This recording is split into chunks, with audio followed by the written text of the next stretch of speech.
کبھی 10 منٹ عادت ہو جائے نا دعا مانگنے کی علیحدہ سے رات کو، حضور نے فرمایا جو فرض نماز کے بعد دعا مانگے اللہ اس کی قبول کر لیتا ہے۔ نبی پاک صلی اللہ تعالی علیہ وسلم نے فرمایا اللہ مسافر کی دعا قبول فرماتا ہے۔ حضور نے فرمایا اللہ مظلوم کی دعا قبول فرماتا ہے۔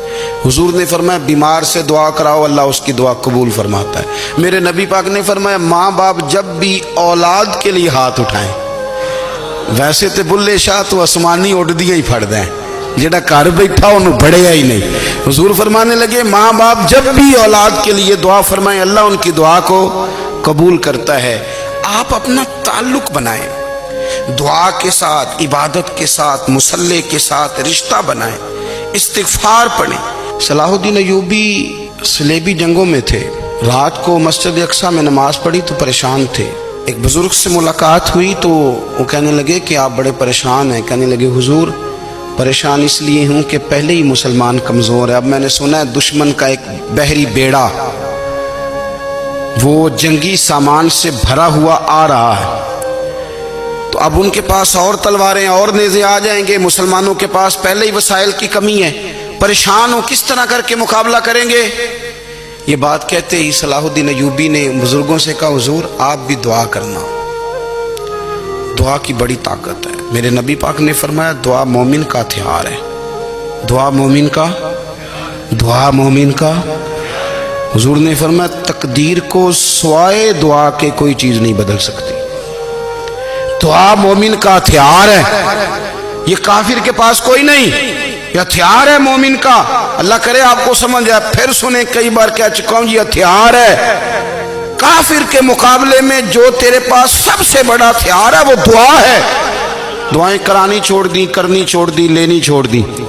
حضرت سیدنا انس بن مالک رضی اللہ تعالیٰ عنہ فرمایا کرتے تھے میں نے وہ رنگ دیکھا ہے جب حضور دعا مانگتے تھے اور حضور کی مقدس آنکھوں میں آنسو بھی ساتھ ہی بہا کرتے تھے، میں نے وہ انداز دیکھا ہے۔ تو صلاح الدین ایوبی بزرگ سے کہنے لگے آپ بھی دعا کیجیے، اور خود رونے لگے اور سر سجدے میں رکھ کے رونے لگے، اور عشاء سے لے کر فجر تک روئے، خوب روئے۔ صبح وہ بزرگ آئے تو صلاح الدین ایوبی کا خوبصورت اور ہنستا ہوا چہرہ دیکھا، کہنے لگے آپ بڑے خوش ہیں، رات تو میں نے بڑے روتے ہوئے دیکھا تھا۔ تو کہنے لگے حضور وہ جو بحری بیڑا آ رہا تھا نا وہ پانی میں ڈوب گیا ہے، اب وہ نہیں آ رہا، ابھی خبر آئی ہے تو میں بڑا خوش ہوں۔ بزرگ کہنے لگے اٹھ سینے سے لگ اور سن ایک بات، وہ بحری بیڑا پانی میں نہیں ڈوبا، وہ تیرے آنسوؤں میں ڈوب گیا ہے۔ وہ جو تو رات رویا ہے نا رب کریم کی بارگاہ میں تو وہ ڈوب گیا ہے۔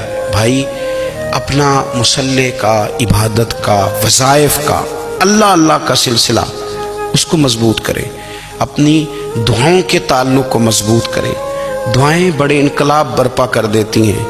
ہم تھوڑے تھوڑے نا جب سے خشک ہوئے ہیں نا، خشک، اور میری تو جماعت ہی صوفیاء کی جماعت تھی، ہم تو داتا علی اجمیری کی جماعت سے، ہم تو خواجہ اجمیری کی جماعت سے، ہم تو شیخ احمد فاروق سرہندی کی جماعت سے، ہم تو صوفیاء کی جماعت۔ ہماری جماعت نے بھی وہ تعلق جو ہمارے بزرگوں نے بنایا تھا۔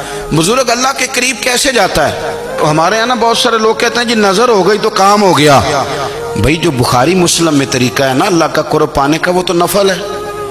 نبی کریم علیہ السلام نے فرمایا بندہ نفلوں کے ذریعے رب کے قریب جاتا ہے، اور اتنا قریب جاتا ہے کہ پھر اللہ اس کی زبان بن جاتا ہے، اللہ اس کی آنکھیں بن جاتا ہے، کان بن جاتا ہے، ہاتھ اور پیر بن جاتا ہے۔ تو یہ تو عبادت ہے، یہ تو اللہ کی بارگاہ کی حاضری ہے جو آپ کو اللہ کے قریب کرے گی۔ تو نماز کو اہمیت دے کے ادا کریں، نمازیں موبائل بند کر کے ادا کریں۔ لیکن نا کچھ لوگ کہتے ہیں مجھے ٹائم نہیں ملتا نماز کا، تو میں کہتا ہوں یہ آپ نے بڑی جرت کی بات کی ہے۔ مجھے کو میرا پیر بھائی کہہ دینا میرے پاس ٹائم نہیں ہے آپ کو ملنے کا، تو میں کہتا ہوں آج کے بعد آنا ہی نہ۔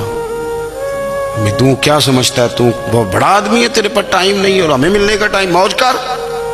تو آپ نے اللہ رسول کو کہہ دیا ٹائم نہیں۔ اور عجیب فلسفہ ہے نا، کہا جائے نماز پڑھنے آؤ تو کہتے ہیں کپڑے ٹھیک نہیں، اور کہا جائے کہ آؤ ذرا دعوت پہ چلیں تو کہتے ہیں 1 منٹ ٹھہر میں کپڑے بدل کے آیا۔ نماز کے لیے کہا تو کہتے ٹھیک نہیں، دعوت کے لیے کہا تو کہتے میں ذرا تیاری کر لوں، یوں جانا مناسب نہیں۔ یہ معاملہ ٹھیک نہیں۔ رب تو فرماتا ہے کہ جب تو مسجد میں آ تو زینت اختیار کر کے آ، خوب ذوق سے دعا مانگے، خوب شوق سے نماز پڑھیں، خوب استغفار کا مزاج بنائیں۔ آپ لوگوں کے بیچ رہ کے سکھ حاصل کرنا چاہتے ہیں، لیکن آپ کو پتہ ہے کئی مہینے غار حرا میں رہنا بھی مدینے والے محبوب کا طریقہ ہے۔ ہر سال اعتکاف بیٹھنا الگ سے، یہ بھی حضور کا طریقہ ہے۔ مسجد نبوی کے اندر دروازہ کھلتا تھا نبی کریم کا، پر گھر کے اندر نفل پڑھے نبی پاک نے، اور حضور فرماتے ہیں کچھ نفل نماز گھر میں بھی پڑھا کرو، گھر کو قبرستان نہ بناؤ، ہمارا گھر اللہ کے ذکر سے آباد ہوگا۔